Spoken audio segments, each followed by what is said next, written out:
व्यापार वाच त्रैमासिक रिपोर्ट का दूसरा संस्करण जारी किया गया, जिसमें डॉक्टर अरविंद विरमानी, नीति आयोग के माननीय सदस्य, और श्री BVR सुब्रमण्यम, नीति आयोग के CEO ने भाग लिया। यह रिपोर्ट भारत की व्यापारिक गतिविधियों का विश्लेषण करती है और व्यापारिक अवसरों की पहचान करती है ताकि नीति निर्माण में मदद मिल सके। I'll take a couple of minutes to just summarize some of the comments.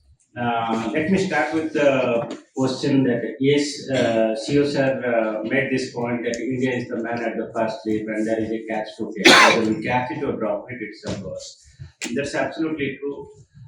There are a lot of opportunities, and some of these questions are also related to this: that what is going to happen, the implications of the U.S. trade policy, particularly with tariffs on India. We are looking at the data at a very disaggregate level: 2 digits, 4 digits, and 6 digits. This is what we find. These are preliminary results, but I can just give you the overview that we are not going to lose this. Reciprocal tariff is not going to affect except very specific sectors. In fact, there are opportunities to really capture. Let me give you an example. Like top 10 chapters or products at a two-digit category, it's something like 85-90% of the total exports to the US.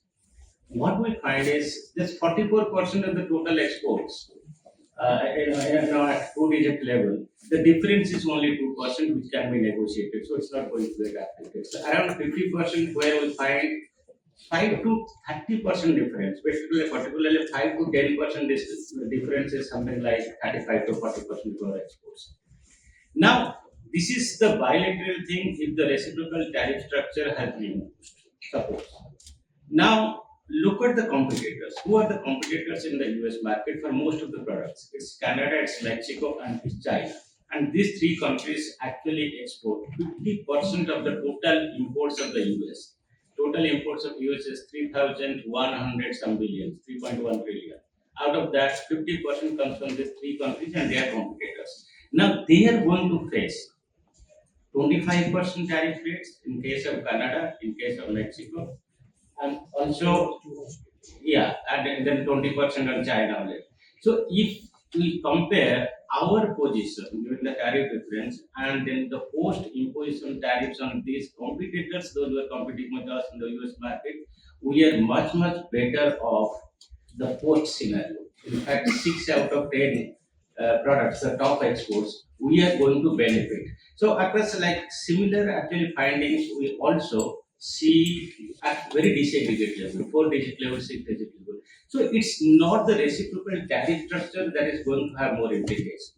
There are two types of impact. One is this kind of uncertainty because of the protectionism, it would slow down the global growth. So you are here it is a challenge that we will be trying to have better share in the lower growing cake. Yeah, so we have to end now. Yeah. So this is a whole different topic which you're getting into for the next. I'll just quickly check.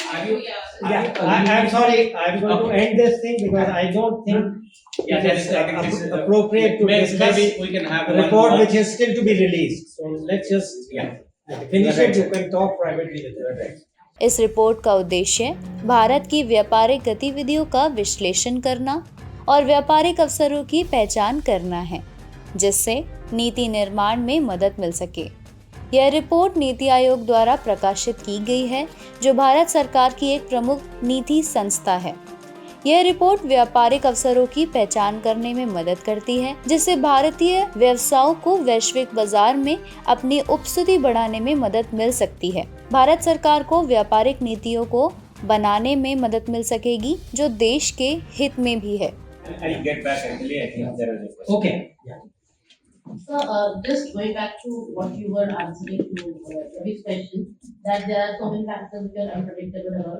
So, when you look at 2018, with respect to tariffs only. With respect to tariffs, with respect to tariffs. So, when you were talking about the 2017-18 situation, you said that China had lost a share in the US market and that had gone to 5 countries, India being the 5th. So, the challenges for India will be China +1 and how to go about it. But with so many other factors now at play, so how do we view the situation? Because it is now not just China which is taking tariffs. India is also looking at that, looking at tariffs, and India would also have to bring down its own tariffs. So, what do you make of the situation? Like, what are India's So, challenge? I personally look at every challenge as an opportunity. So, the facts are there, right? Everybody can see them. The question is, do you keep worrying? In fact, I think the foreign minister also said something similar, but as an economist, I can answer. You can either keep worrying about what may happen, which has a small probability. What we do with that is we build scenarios and say, okay, let us be prepared. If there's a 1% chance or a 10% chance that XY bad thing will happen, so you prepare. But the difficult part actually is the opportunity. And that is what I am focusing on, and I think most of the government is focusing on what is to convert these challenges into opportunities. Now that's tough. That's not easy. I just told you there are non-economic factors, there are political factors, all that have to be taken into account. But I think that's the right approach. So where are the opportunities is what I personally feel we should really be focusing on, and which I am personally also trying to focus on. वो पीछे है बस उधर भी अच्छा आप We're running out of time. Please be brief. Yeah, sure. yeah I'll try to be I'll take both of them and answer. So this is Pushpita from Outlook Business. Sir, I have a question that for the Indian exporters primarily, the non-tariff barriers are a major concern. So when we are all talking about the reciprocal tariffs, so what will be your suggestions like how could the Indian government navigate the challenge that arise from the non-tariff barrier from the side of US for the Indian exporters? And sir, in the data you mentioned that there has been a high trade deficit with the FTA partners in the recent times. So if you could Did you mention that? high trade deficit with the FTA partners in the last few months. It's basically the last quarter, it has gone up marginally. But over a period of time, if you see, we are doing much better, reducing the fiscal deficit and having higher share in their balance. So we are doing well with the FTA partners. But Okay, yeah. the specific to the quarter two, yes, that's marginal increase in the fiscal Yes, deficit. if you could please identify the reasons and how that could be addressed, please. Okay. There was somebody at the back there. Quick, yeah. Yeah, stand up, please. There has been this view from one country which is coming, some others have also expressed that India has high tariffs.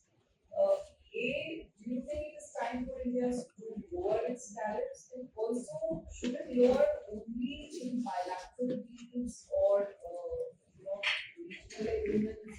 Yeah. Bilateral agreements, Okay. or do it on an MFN basis? Right. Benefits to Right. Okay, so these are kind of related, tariffs and non-tariff. So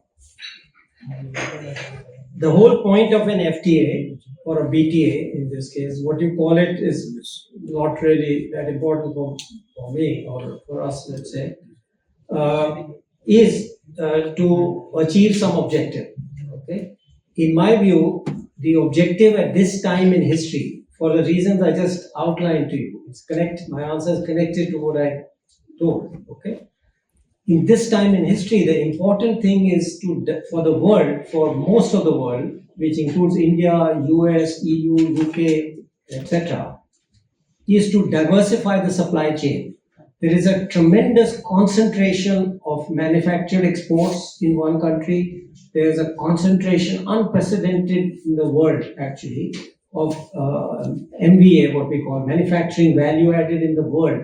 And if nothing is done, I am just working on some projections. It could go well above half the manufacturing capacity of the whole world could be in one country. So the issue, the point about FTAs is can we facilitate the development of competitive supply chains? So in my view, that should be the fundamental goal of both countries which are participating in FTAs. And we should do whatever is necessary to do that. Don't be stuck on ideology of high tariffs, low tariffs, etc. Supply chains require low tariffs or zero tariffs so that things can move back and forth. This is particularly true of what are called network products like electronics. Something is made here, it comes here, something is added, it goes somewhere else, etc. So if you have zero tariffs in this whole set of things, it hugely facilitates this move. So that's the basic philosophy. But as I said, once you go to negotiation, you have to look at every product. Okay, and that's a tough thing, but hopefully all this will be resolved.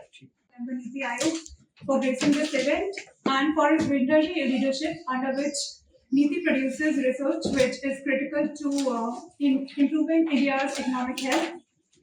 I also thank senior advisors and other officers present today for their esteemed presence.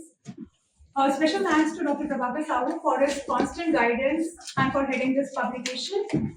I thank the IB team and communication cell for facilitating this media interaction. Lastly, I thank all the participants, including media, for sharing your views and spending your time and engagement here. Thank you all and look forward to your collaboration. यह report Bharat की व्यापारिक गतिविधियों को समझने और व्यापारिक अवसरों की पहचान करने में मदद कर सकती है, जिससे देश की आर्थिक विकास में मदद हो सकती है।